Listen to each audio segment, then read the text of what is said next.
Praise the Lord. Let us be upstanding. In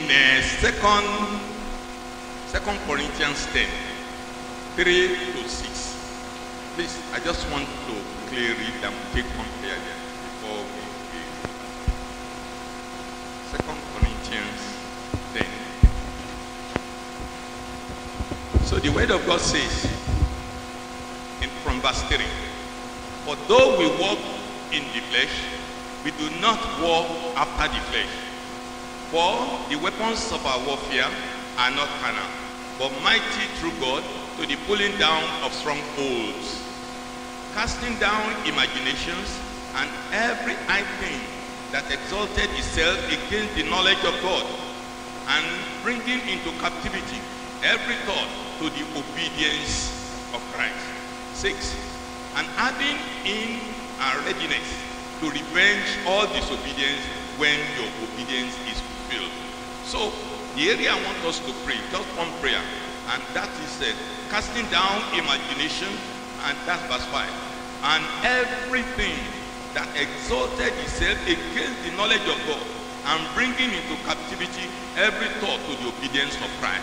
So we shall raise up our voices and tell God, all powers that have continued, to militate against the glory of God, against the purpose of God, against the promises of God, against the covenant of God concerning my life, my home, my work, my situation. Holy Spirit, pull them down. Let's turn into prayer. Father, in the name of Jesus. Father, in the name of Jesus. Father, in the name of Jesus. Every power, every thought, that continue, Lord, to militate against the glory of God, the goodness of God in my life. Holy Spirit of the living God, Father, pull them down. Holy Spirit, subdue them in the name of Jesus. Subdue them in the name of Jesus. Father, we thank you. In Jesus Christ's name we are praying. We did say during the week that the battle is of the mind. And now you will see that verse 5. Every thought, every mind. When you look again at Mark 7, 21 to 23. Mark 7, 21 to 23. We are not reading because of time. He says, from the heart of man proceed forth evil thought, evil mind, evil eyes, concubine, malice, all that.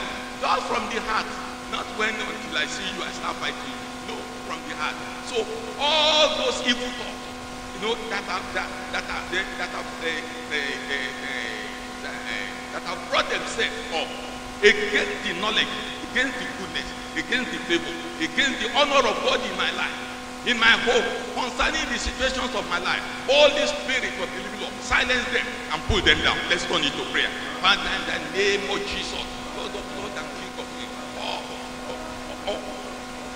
all evil thought, evil mind, your evil eyes, Holy Spirit, Lord God, that have come against the glory of God and goodness of God in my life. Holy Spirit, Father, pull them down in the name of Jesus. So you fight my battles for me. Fight my battles for me. Fight my battles for me. Pull them down. It is your word. It is your command that you will pull them down. Pull them down for us in the name of Jesus. In Jesus Christ's name we are praying.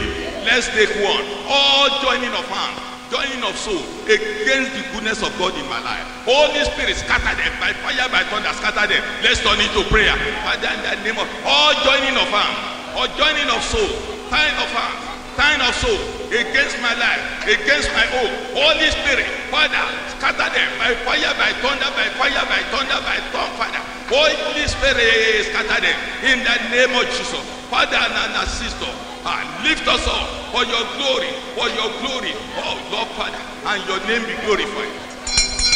In Jesus Christ's name we are praying. Father, we bless your holy name. Father, we thank you for the little that we can do. But then we know very well, Ephesians 3:20 says that that he is the one that can do exceedingly abundantly, more than what we ask or think. Holy Spirit, do your wonder. Perform your miracle. Lord, attest to your promises by your word. In the name of Jesus. all evil thoughts, evil mind, evil gang up, sign of hands, sign of soul, against our life, against our goodness, against our hope. Holy Spirit, pull them down in the name of Jesus. Father, we thank you. As we go into your words, Holy Spirit, abide with us in the name of Jesus. At the end of everything, all glory, all honor, all adoration, let it be for you in Jesus' name. And the blessings be for us in abundance in Jesus' name. Thank you, Father.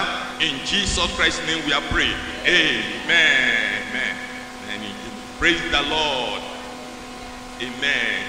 What we want to discuss in a few minutes is the message of the Bible.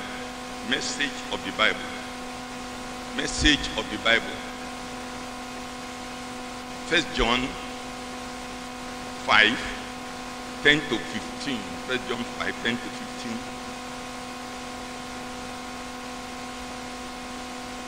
Praise the Lord. 1 John 5, 10 to 15. I will read quickly. See, he that believeth on the Son of God hath the witness to himself. He that believeth not God hath made him a liar, because he believeth not the record, that means the word that God gave to his Son. 11. And this is the record, that God has given to us eternal life, and this life is in his Son. He that has the Son has life. He that has not the Son of God has not life. Simple, straightforward. If you have Jesus Christ, you have life. If you don't have Jesus Christ, no life. So Jesus Christ is just the divide. Either you are on the left or you are the right. Just like the cross, you have two thieves on the cross. So if you have Christ, you have life. If you don't have Christ, you don't have life. Then so you cannot contest the word. You are not adding to it. We are not putting. You are not removing from it. He says that if you have the Son, you have life. 12 again. He that has the Son has life, and he that has not the Son of God has no life. Though you could be living, how many are we not living corpse? Who will not die? Who will not die? So eventually we die, but it is where we are going, like that. And even a perspective says that where are you going to confess Christ? The issue is not when are you going to confess Christ. The issue, we waste our time. Ministers and all the scholars waste our time. It is not where we are. It is not. The question is not necessarily when are you going to have Christ. The question is when are you going to where are you going to have Christ, not when. You will be wondering, shall we stop evangelism? Shall we do this? Shall we do that? No, it is where are you going to confess Christ. That's the main message.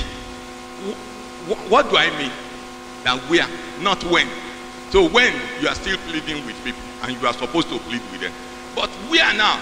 It is the Bible says in Philippians 2, 9 to 11, at the mention of the name of Jesus Christ, every knee shall bow, every tongue shall confess that Jesus Christ is the Lord. All things in heaven, things on earth, and things under the earth. So simple, that's the word of God. It is not when, now, that's when you are pleading with people. It is where. Because if you don't confess him on earth, you will confess him in the grave. You will confess him in hell. You will confess him. Because the Bible says that at the mention of the name of Jesus Christ, who are the people in heaven? Angels. And the angels, they will confess him. Then, who are the people on earth? You and myself. Whether we have confessed Christ or not. Then, who are the people under the earth? Demons, and the people that are in hell. So they do not confess him on earth. They will confess him in that hell, and they say where? It is where. So it is better to confess him now. So the message of the Bible. So let me read 14 and 15 so that we round up with that. The interchange says, these things have I written unto you that believe on the name of the Son of God, that ye may know that ye have eternal life, and that ye may believe on the name of the Son of God. Let me stop here. Praise the Lord. I said the message that we have is the message of the Bible. What does he say in terms of what I have here? Just simply, I said here that the sole purpose of the Bible, placed succinctly, is to deliver God's message to all mankind. In other words, the Bible is foreknowledge, its precision, its veracity, that's truthfulness, its accuracy in every detail is proof that it is his word. This message, delivered in simple and understandable English, runs throughout the whole Bible from Genesis to Revelation. Some of us, even ministers, not to talk of detractors of the word, some of us contest that God does not understand or speak good English. Hence, the whole lot of a misinterpretation and misrepresentation, leading to doctrinal error and false religion.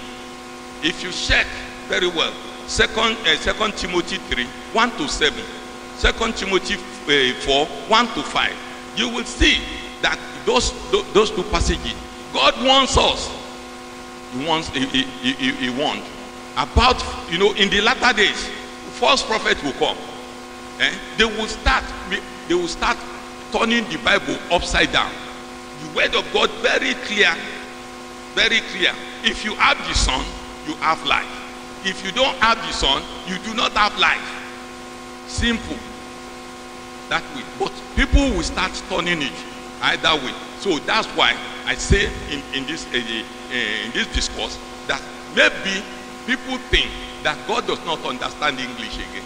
So they will now be interpreting the scripture. He said, this is how I want you to present yourself when you come to me. People say no. Maybe that's old English. You don't know what you are saying. We will reinterpret it for you. It is a lie. You cannot reinterpret it. Then I also said that some of us are there. You know what we normally do? We prefer to hear second-hand information. But the Bible is there, very clear. But despite the fact that we cannot read it and understand it, but we will now prefer to hear second-hand information from somebody that does not know what he's talking. Like that. And we will be shouting, carry on, pastor, carry on, pastor. So that's what it is. The Bible is very clear. And God will be with us in Jesus' name. I've not gotten the advantage of time. So what are the key message? The key message of the Bible is to the extent that God's revelation is God's revelation to man. And what's that revelation? Jesus Christ. Simple. From Genesis to Revelation is Jesus Christ. If you think that it is in the New Testament, it's a lie. Because from the first word to the last one of the Bible is Jesus Christ. It has been Jesus Christ. You know why? Genesis 1:1, in the beginning. No, that is John 1:1. Genesis now. In the beginning, God created heaven and the earth. What is that? Jehovah Elohim, not Eloha. Elohim means the three. God the Father, God the Son, God the Holy Spirit. They were the three. Jehovah Elohim there. When you say Jehovah Eloha, that is a single word. But when you say Elohim, that's the triune God. The three of them together, the power of the three. So that means the Son has been there. Then in John 1:1 that you are helping me to quote is that in the beginning was the Word. The Word was with God, and God was the Word. In Revelation 19:13, he said that King of Kings And it was written upon him, the word of God, W-O-G, word of God. That's all that it is. So what I'm saying is this, that the revelation of God to man is the scripture. And the scripture now says that that revelation is Jesus Christ. So well, let's move forward. So then if it were to be Jesus Christ, then I have some points here. I'll just take it because I still have something to add. Number one of the messages that the scripture says, number one is that there are many people who will perish, yet none need a perish. That's Psalm 145, verse 20, Mark 16:16,